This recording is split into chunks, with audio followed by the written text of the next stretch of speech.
Bonjour, aujourd'hui on est vendredi le 10 novembre. Au dîner aujourd'hui, ça va être des cuisses de poulet panées et des patates. Ce midi, les animateurs sont Jenna, Cathy, les scripts vont être Marie, puis le cadreur va être Benoît. L'intro muro d'aujourd'hui c'est les jeunes et déchaînés versus les profs.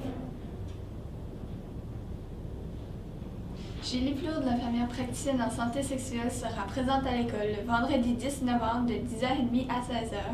Pour prendre un rendez-vous, vous pouvez remplir un billet de service aux étudiants au secrétariat ou vous présenter directement à son bureau au A13. Est-ce que je veux vraiment boire du thé?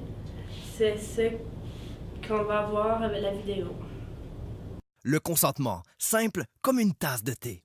Imaginez, jusqu'à la place de débuter une relation sexuelle, vous lui préparez une tasse de thé. Vous dites « Hey, est-ce que tu voudrais une tasse de thé? » Et il répond « Oh mon Dieu, oui, j'adorerais une tasse de thé, merci! » Alors vous savez qu'il veut une tasse de thé.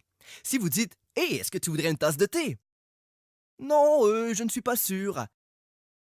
Alors vous pouvez lui faire une tasse de thé. Ou pas. Mais soyez conscient qu'il pourrait ne pas la boire. Et s'il ne la boit pas, alors c'est la partie importante. Ne lui faites pas boire.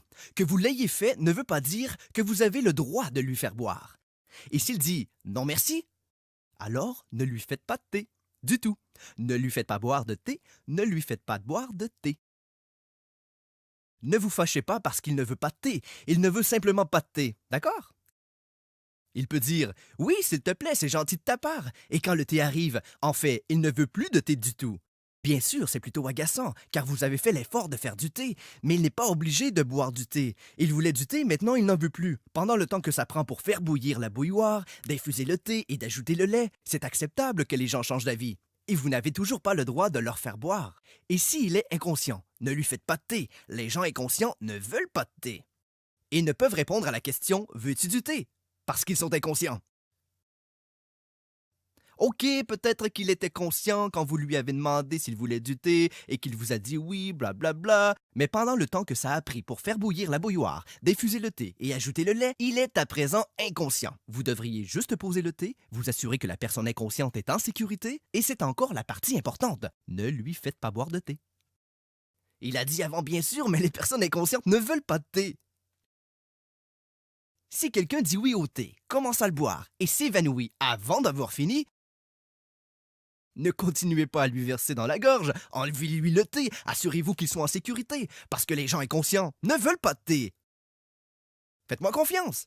Si quelqu'un a dit oui pour un thé chez vous samedi dernier, ça ne veut pas dire qu'il veut que vous fassiez du thé tout le temps. Il ne veut pas que vous veniez chez lui à l'improviste pour lui faire boire du thé et le forcer à boire du thé en lui disant « Oui, mais tu voulais la semaine dernière » ou se réveiller pour vous trouver en train de lui verser du thé dans la gorge en lui disant « Mais tu voulais la nuit dernière ». Si vous pouvez comprendre que c'est complètement ridicule de forcer les gens à boire du thé quand ils ne veulent pas de thé, eh bien vous êtes capable de comprendre que quand les gens ne veulent pas de thé, alors ce n'est pas difficile à comprendre.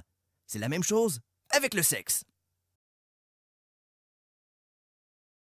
De visite pour les élèves de cette école, c'est 10h05 à 11h05 pour les 10e années, 11h20 à midi pour les 9e années et 13h30 à 14h30 pour les élèves de 11e et 12e année. Si vous avez des questions à propos du salon carrière, allez voir Madame Laurence Lemaire. Au plaisir de se voir au salon carrière. Bye!